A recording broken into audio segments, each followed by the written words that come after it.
Welcome to episode 102 of the G2 on 5G. It's the latest inside scoop on everything 5G. We cover 6 topics in about 20 minutes, and it's brought to you by More Insights and Strategy. I'm Will Townsend, and joining me again this week is fellow analyst Anshel and Will. Let's get started with my first topic. And so there was news this week that Dish is teeing up the possibility of RAN sharing, or at least trying to propose it. And the question is it realistic for speeding 5G deployments in the United States? We've talked about this on prior podcasts. This is something that I believe Vodafone and some other operators in the UK have experimented with. They're actually doing it. But from my perspective, this is probably a no-go because it flies in the face of tower economics. I mean, those tower companies command a premium to rent out, lease out space for, all of these operator, RAN kits. And so go and through this light reading article, I believe Mike Dano posted it. The tower operators aren't as bullish as well. But what do you think? Yeah, I think it's optimistic. It remains to be seen exactly who would be willing to do this. And I think you're right about the economics of it. I think it works better in countries where investment is shared. Mm-hmm.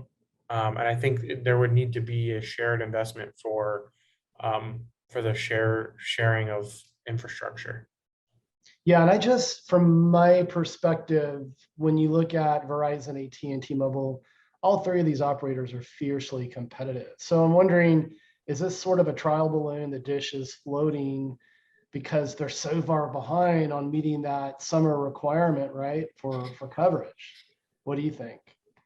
It could be a way that they potentially try to solve that problem. I also think it could be a way that they potentially say that we've explored all our options, Right. and the industry is not allowing us to hit our targets. Right. So it could be one of those things where they're using it as an out. Yeah, for sure. And Dish has been afforded a lot of accommodations. I mean, there were a lot of concessions that T-Mobile had to make when it got combined with Sprint. So it's interesting. But with that said, let's move to your first topic this week. And the Next G Alliance has posted a 6G use case white paper, and you want to share the details with our listeners and viewers. Yeah, so they they came out with a this kind of update to what they're planning on doing with use cases. Mm-hmm. I think I first saw some talk about it. I'm trying to think where it was. It was in one of the publications that we like to read a lot. Mm-hmm. And the thing is that 6G is it's a kind of a challenge because we're still very far out.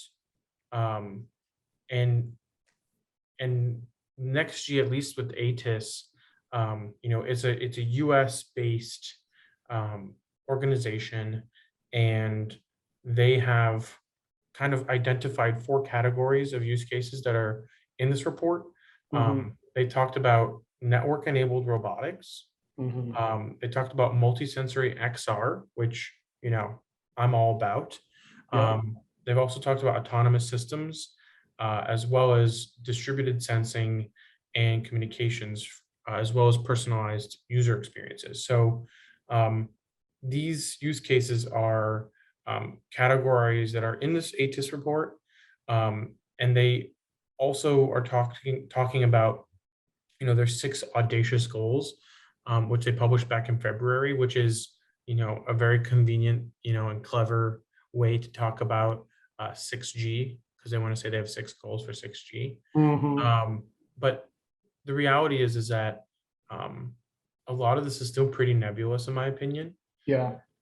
Because what is really like network enabled robotics? Like, what does that really mean? Right. And how is that any different than 5G robotics? Right. Yeah. So these white papers, I think, are going to help people think about a little more like why 6G might be the right application for these things. Mhm. But it's, at least they're talking about it, but some people say it's too early. What do you think, Will? So from an autonomous operations perspective, that makes me think of something like autonomous driving. But you're right. I believe it's just too soon to be talking about concrete use cases. So I'm not surprised to learn from you, because I haven't actually read this report, that these categories are kind of nebulous and they're kind of broad. But it's something we'll definitely share with our audience when we post the podcast. We'll provide a link and let our listeners and viewers check it out themselves. But let's move to my second topic this week. And Verizon's been really beating its chest lately. And I think we've talked about this on prior podcasts about how well they're doing with their current deployments. And they're reporting quite a sizable gain in 5G data usage for the first half of this year. And I found this in an article on RCR Wireless. And so Verizon's reporting that data usage on its 5G ultra wideband network has increased by nearly 250% since January of 2021. So actually, this is more than a year. And what they're pointing to are areas of the country that include Delaware, Pennsylvania, New Jersey, and Virginia are leading the charge. And so it gets me to think, is Verizon closing the gap? Or, we do know that they are building out their C-band deployment, but Root Metrics in a recent report basically rates, obviously, T-Mobile in first place, with AT&T a distant second, and Verizon a decided third. So I think this is more a lot of chest, thumping and that sort of thing than, they're actually, making, huge strides in coverage gains. But I'm wondering what your opinion is. I think that I read this article as well, the 249% increase in traffic. I mean, I feel like it's a combination of just having more coverage and having faster networks in those coverage areas, right? Because millimeter wave doesn't really even cover 1% of their footprint. So Right. like statistically, millimeter wave can't be that much network traffic. But if midband has enough footprint and it's fast enough, it's very easy for that to supplant everything else. And they're Sure. still including millimeter wave as part of ultra wideband, which I personally hate, but it allows them to hide whatever they're doing on millimeter wave, and to pump up, their improvements across the board between millimeter wave and midband. And if Mhm. anything, this 249%, could easily be spinned by their competitors by saying, well, of course they're increasing 249%. Millimeter wave was useless, right? Right. So like, I think it works in Verizon's favor to do this the way Yeah. they've done it, but I don't really like it because it doesn't really help us, the industry, understand where they're at necessarily. But it does make it very clear that midband was absolutely the right way to go. And to Verizon's credit, they really didn't have a choice back No. in the day when they launched their 5G network in terms of, the spectrum available. Right. Also didn't have to market it like they did. So Yeah. I think it's a positive development for Verizon and their customers, and it's yet another confirmation that midband is absolutely where the growth is and the opportunities are. Yeah, we've talked about it before. Midband provides the best balance of propagation and performance. So not one doubt in either one of our minds. So let's move to your second topic this week, and you want to talk about some news from XCOM Labs. Yes. So XCOM Labs is a San Diego company. They actually they come from a heritage of their CEO being the former Qualcomm CEO, Paul Jacobs, Mhm. and their CTO is the former Qualcomm CTO, Matt Grobe. And so they're very much a lot of former Qualcommers who, worked there during some of its fastest growth days in the smartphone age. So this new company, XCOM Labs, has been kind of working in the background for a while. Mhm. And a lot of people thought they were going to be doing 5G wireless technologies, and actually they still are. But the first products that they're actually announcing and the partnerships they're announcing are actually around XR. So they're doing some wireless VR and AR communications using 60 gigahertz, which is a millimeter wave technology, but it is Wi-Fi. It is not 5G. And they will be deploying this with the Void, which is a location-based VR experience, which went bankrupt during the pandemic, but was revived. But what's interesting and why this is part of a 5G podcast is because they will be doing some 5G Open RAN solutions as well. Yeah. And they announced that they will be using commodity hardware in some scenarios, but they do have their own signal processing for 5G, and they will be able to do millimeter wave as well as deploy some private 5G networks. And they said that they're going to be able to deliver these solutions in a way that will be potentially higher throughput and lower latency. And they will be able to enable new applications, and they'll be able to kind of maximize existing network infrastructure to improve RAN performance and latency, and enable new use cases outside of just what they're doing on the XR side. So it's very interesting to see them kind of come out of their, their shell. It sounds like they've got a lot more going on in the 5G front that they haven't quite fully announced yet. But it's going to be interesting to see kind of where this goes. And, I'm very excited to see what they're doing on the XR front. I just got a chance to see it today here at AWE, which is why I'm not in my usual setup. But yeah, it's been very interesting. And, XCOM is a lot of former Qualcomm people. So, there's a lot of very experienced wireless engineers there. And, no surprise they're working on some 5G tech in addition to the XR stuff that they're doing. Yeah, no, they've got pretty impressive DNA and bench strength, and Qualcomm is one of those companies that's at the center of the 5G ecosystem and universe, if you want to call it that. And it's in your backyard as well. So it sounds very promising, and we'll keep our eyes and ears open as they progress out of their stealth mode. But it's interesting you mentioned Open RAN, so that's a nice segue to my third and final topic this week. And I want to talk about Nokia. And are they backpedaling on their position in Open RAN and its role with 5G network deployments? Tommy Udo is one of their senior executives, and he was recently interviewed by Light Reading out of their European bureau. And he was voicing a lot of the same concerns that I have voiced initially with Open RAN with respect to a new set of ecosystem participants, the need for integration, the complexity that comes along with it. And he's not quite as bullish on, necessarily the CapEx and the OpEx capabilities of it. And I don't think this is necessarily a backpedal. I mean, certainly when you look at Ericsson, they've been more or less, sort of sitting on the bench. And just recently, they've come out and sort of sheepishly are supporting some of the Open RAN initiatives. Certainly, Huawei. They've taken a pretty hard stance on it. They obviously view that as a threat to their profitability, but there are other factors in play that are threatening Huawei's profitability. But it's interesting. So I think, Open RAN has been, kicking around for quite some time. It's undeniable that we're going to start seeing some deployments. Now, whether they're going to become a major part of 5G or not is yet to be seen.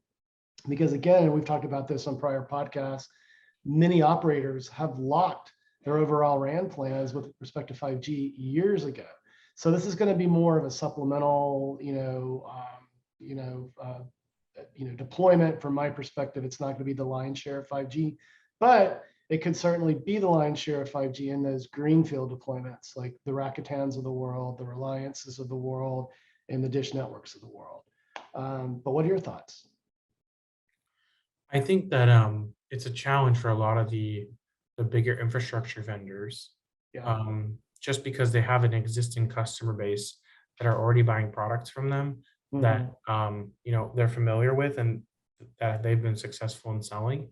And I think that stuff like Open RAN is an opportunity for companies like Nokia to hedge against potential market shifts. Sure. But if they're doing really well in their traditional RAN business, Open RAN isn't really going to make a huge impact unless there are opportunities for them to, go for more greenfield. And I think Mhm. we kind of all see that, Open RAN is one of these scenarios where it's much better in a greenfield deployment, Right. where there never was any infrastructure and you're not replacing anything, but instead you're, putting something new. And I think that's kind of where um, I think Open RAN will be the most successful. And I think that most likely will be in some form of private 5G. Yeah, I agree with you. Certainly, it could be a part of private 5G. I mean, the other advantage is the ability for Open RAN to potentially domesticate the overall supply chain for 5G infrastructure. You're bringing a whole host of new ecosystem participants. A lot of this is software defined. The Mavenairs of the world, even the Rakutanas of the world with Symphony. So, I mean, that was one of the big pushes behind Open RAN, I think, initially when Huawei and ZTE were getting so heavily scrutinized, Sure. but time will tell. And I think it does have a role. It will play a role. You agree with me? I think it's going to be more in front and center with respect to greenfield deployments, new network deployments versus brownfield, where you've got the existing incumbents from an operator perspective out there. But time will tell. But let's move to your third and final topic this week, and you want to talk about T-Mobile and Deutsche Telekom and their 5G T challenge. Yeah, so another XR topic for us today. This was more focused around XR and 5G. So the T Challenge was launched by T-Mobile US, T Labs, which is Deutsche Telekom's research and development unit. They announced 6 winners of the T Challenge, which the 6 winners will be sharing a pool of 600,000 euros, which is quite a bit of money. That's a chunk of Um, change. Yeah. yeah, it's a serious amount of money. And what's interesting is when we first talked about this challenge last year, it actually was less money than it is now in terms of US dollars because the US dollar and the euro are almost equal. Yeah. But for the people competing in it, most of whom which are not American, this is still a considerable amount of money. They picked 6 teams, and it's funny because the press release that came out says they will split nearly $500,000 US in prize money, but 600,000 euros is more than that. Yeah, it is. Um, Last time I so checked. that's kind of a funny one. But they did, there's some quotes here from Neville Ray from T-Mobile. So T-Mobile is involved, T-Mobile US is involved in this, but they also have their own challenge as well. And they're doing some of their own stuff on the enterprise side. So this was about enabling transformative retail with 5G and XR. So there's a very specific intent with this. Yeah. And the companies they chose were Team Graffiti from Marseille, Golem Digital from Graz, Austria, Sitecall from Frankfurt, and Deep Brain AI from Seoul. And then they also announced a company called Yona from Cologne. Or Cologne, depending where you're from. And they basically had different categories. And the good thing is that this is kind of helping to accelerate some of these companies' plans around, developing these use cases and proving that there is some value in them and that they can continue to develop them. Because, sometimes winning these prizes, while the amount of money may not be that big, it can also get you a lot more visibility as a startup, Right. VCs, and getting Mhm. more funding so you can continue your idea. And I've actually had a chance to look at some of these companies in the past when I was talking about this challenge way before. And some of them were really interesting startups that, did a really good job. Uh, the one thing I didn't mention was first prize actually gets 150,000 euros, while Okay. second prize gets 100,000 euros, and third prize gets 50,000 euros. So it's not an equal distribution Graduated. Yeah. of the funds, but it's really interesting because there's 2 different categories. So there's the solution development, and then there's the concept and design creation. So the the the, the concept and design creation category actually starts first prize getting 75 grand. second place getting 50 grand, and then third place getting 25 grand. So, you know, the concept awards are obviously going to be lower because they're not necessarily um, already have a product in place, right? They're thinking about it. So Right. it's really interesting to see, how they're leveraging XR and 5G together. And it's really cool to see that um, these are really leveraging the maximum capabilities of what's available today. And hopefully they'll be able to grow and, gain some customers, and we'll see more challenges like this in the future. Yeah, I think it's innovative. Obviously a lot of the mobile network operators host labs and they incubate, some of these startups. I think this is cool, to kind of take a contest approach to doing it. I mean, really, where the magic's going to happen with 5G is in the developer community. And so anything that can be done to encourage that, I think is great. Money always talks. And in fact, I'm going to plug a little webinar that I'm going to be participating in. But next week, I'm actually going to be with Ericsson, and we're going to be focusing on this subject around the developer community and 5G. And if you go hit my Twitter feed or go hit my LinkedIn feed, you can learn more about that. But I'll be hosting that discussion. It should be pretty awesome. But hey, buddy, another great podcast this week. Why don't you take us home? Absolutely. I'm also going to plug my webinar next week as well. Good, you should. Mine is not necessarily specific to 5G, but it is around XR. I'm doing a webinar with Lenovo and Qualcomm around building the enterprise metaverse. So that's an interesting topic, and there will be some talk about 5G. So it's not totally off topic, but I will bring us home and say that we really appreciate our viewers and listeners, and we hope that they found this week's topics interesting. If anyone out there would like to provide insights for a specific 5G topic for a future podcast, please reach out to us on social media. Will is at Whaletown Tech, and I'm at Anshel Sog. We hope you have a great weekend, and please tune in again next week.